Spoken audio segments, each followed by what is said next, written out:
Welcome to Lou's Lips, all the things you wanted to say but didn't know how to say it. Today's topic is de-dollarization real? Now, so much talk has come about with developing nations speaking of de-dollarization and using another form of currency in the world markets. What one must understand is that these are not only developing nations, but nations that need help, and de-dollarization is not going to happen anytime soon. Not trying to be sarcastic or anything, but look at the countries that are trying to band together to de-dollarize.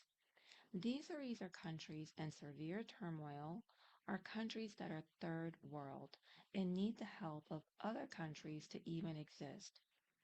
It should also be mentioned that these countries that even want to de-dollarize should not expect help from the United States when there is trouble in their country or when a natural disaster occurs and they look to Americans to bail them out or come to their aid. You can't have it both ways. Weaken American dollar and also want aid. Choose your battle wisely. Now, de-dollarization is a complex and controversial topic that has many possible implications for the global economy and geopolitics. There is no definitive answer to whether this will happen or not, as different countries and regions have different motivations and strategies for reducing their reliance on the US dollar as a reserve currency, medium of exchange, or even unit of account. Some of the factors that influence the process of de-dollarization include the U.S. fiscal and monetary policies, which affect the value and stability of the dollar, as well as its attractiveness as a store of value and a safe haven asset. The U.S. political and diplomatic actions, which affect the trust and confidence in the dollar, as well as its use as a tool for imposing sanctions and influencing other country policies.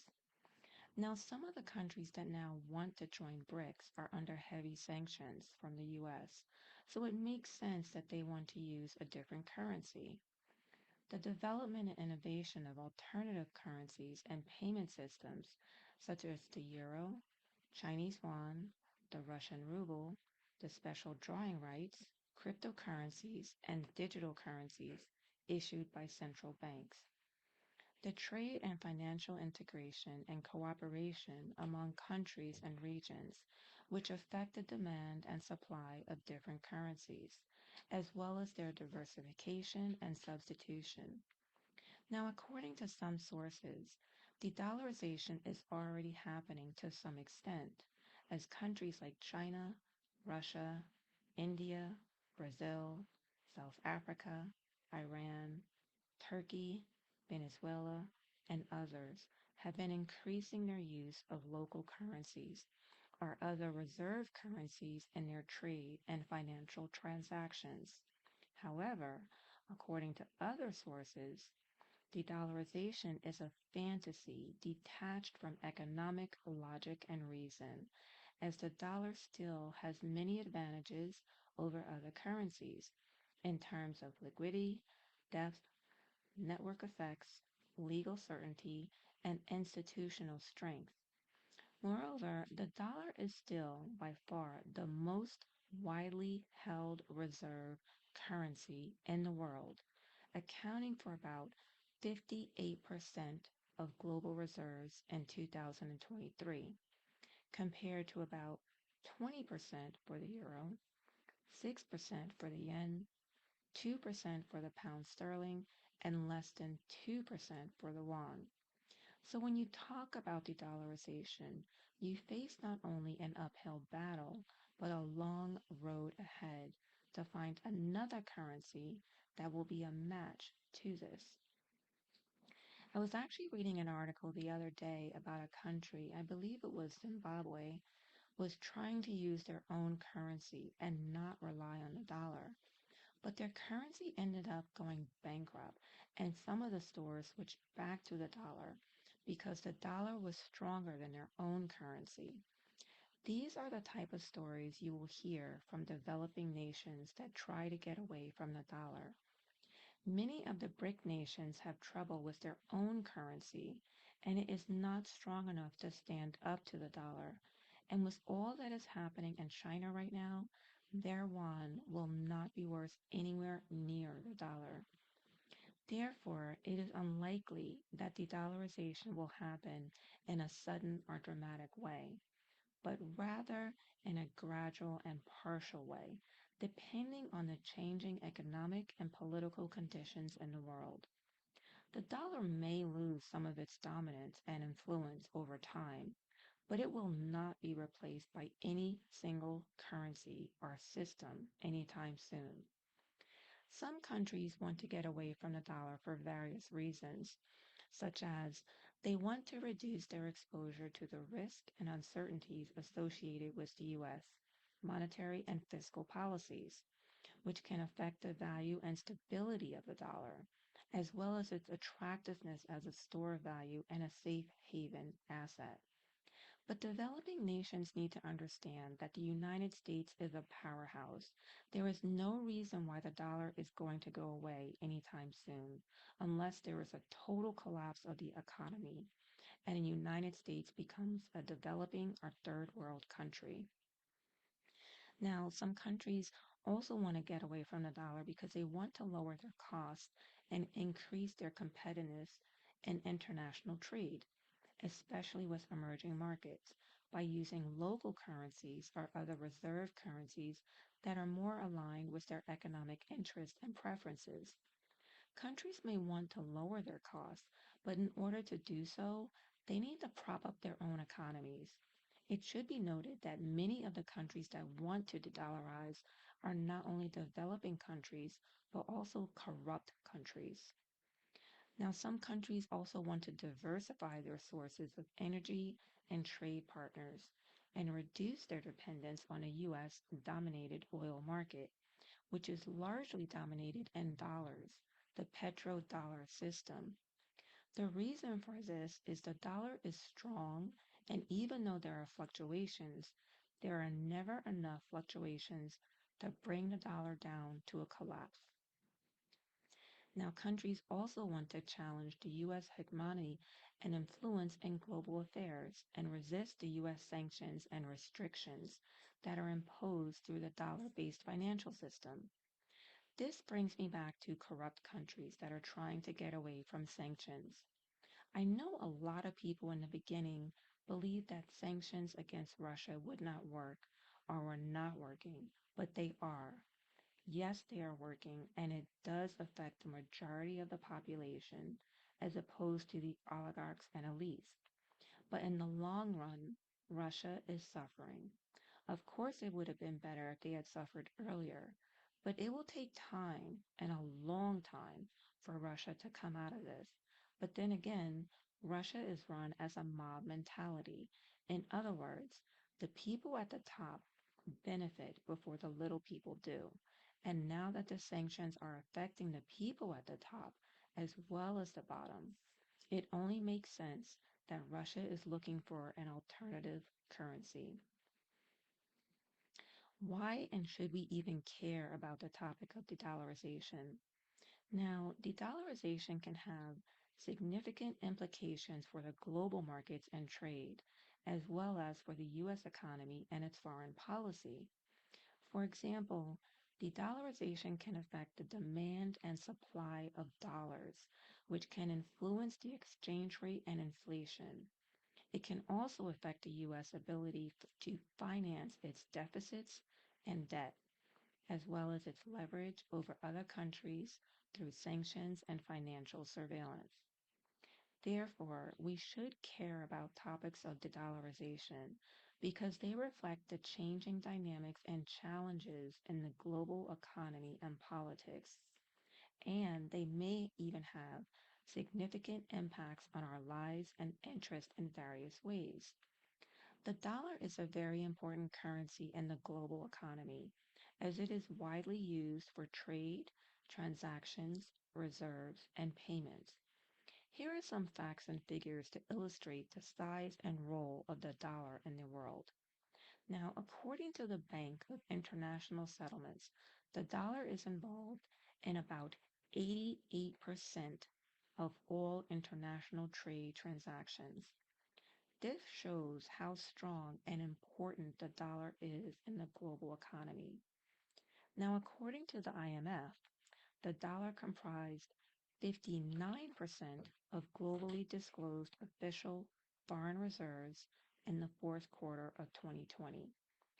This share has actually declined from 71% in 2000, which was 20 years prior, but still far surpassed all other currencies, including the euro, which was at 21%, the Japanese yen, which was at 6%, the British pound, which was at 5%, and the Chinese renminbi, which was at 2%. The dollar is used so heavily in the global economy because of several factors that have supported its role as a dominant currency for most of the last century. Now, some of these factors are the size and the strength of the U.S. economy, which accounts for about 24% of the world GDP. The stability and openness of the U.S. economy to trade and capital flows, which fosters confidence and trust in the dollar. The strong property rights and the rule of law in the U.S., which ensures the security and enforceability of dollar contracts and transactions. The depth and liquidity of the U.S. financial markets, which offers a large supply of safe and attractive dollar denominated assets, such as Treasury securities. The network effects and institutional arrangements that favor the use of dollar in international trade, transactions, reserves, and payments. Now, these factors actually give the U.S. some advantages and benefits from having a global currency, such as lower borrowing costs, reduced exchange rate risk, and increased leverage over other countries. However, they have also created some challenges and risks, such as exposure to external shocks, fiscal and monetary constraints, and potential competition from other currencies. Therefore, the dollar's dominance in the global economy is not guaranteed or irreversible, but depends on many factors that actually may change over time.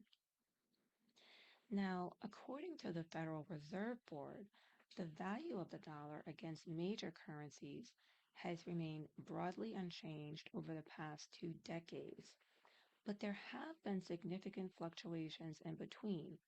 Now, the dollar's exchange rate can affect its share of global reserves, as well as its influence on global markets and trade. Now, according to Business Insider, some analysts actually say that the dollar's role in the global economy has been challenged by various factors, such as geopolitical and geostrategic shifts, competition from other currencies, and diversification of assets by central banks. Some estimate that the dollar's share of global reserves has fallen to about 47% in 2023. Now, these data show that the dollar is still a dominant currency in the global market, but it faces some pressures and uncertainties from various sources. The future of the dollar will depend on many factors, such as the performance and policies of the U.S. economy, the demand and supply of other currencies, and the preferences and decisions of central banks and other factors. De-dollarization is unlikely to cause a global collapse, but it could have significant consequences for the U.S. and the world economy. Here are some possible effects of de-dollarization. It could reduce the U.S. ability to finance its deficits and debt, as it would have to pay higher interest rates to attract foreign investors. This could limit the U.S. fiscal and monetary policy options and increase the risk of a debt crisis or default. It could weaken the U.S. influence and leverage over other countries, as it would lose its power to impose sanctions and financial surveillance. This could undermine the U.S. role as a global leader and arbiter, and create more instability and conflict in the world. It could increase the volatility and uncertainty in the global markets and trade, as it would create more currency fluctuations and exchange rate risk. This could hurt the profitability and competitiveness of businesses and consumers and reduce the efficiency and integration of the global economy. It could also trigger a shift in the global economic order, as it would create more opportunities and challenges for other countries and regions. For example, China could benefit from its growing economic and political clout, while Europe could face more fragmentation and divergence. However, these effects are not inevitable or irreversible, as they depend on many factors, such as the speed and extent of de-dollarization, the performance and policies of the US and other countries, and the cooperation and coordination among global actors. Therefore, de-dollarization is not a doom and gloom scenario, but a complex and dynamic process that requires careful analysis and adaptation. A lot of countries look to the United States to set policy in effect, and as long as we stay strong, the dollar will continue to dominate. But as you can see, our politics and policies can and will have an effect not only on the dollar, but on policies and effects globally. Now more than ever, with everything that is going on, it is important for Americans to wake up and understand that not only what we do here affects America, but the world is watching. A wrong move can displace our standing in the world and have negative effects for all. That's it for today. Thank you for listening to Lose Lips, and until the next time.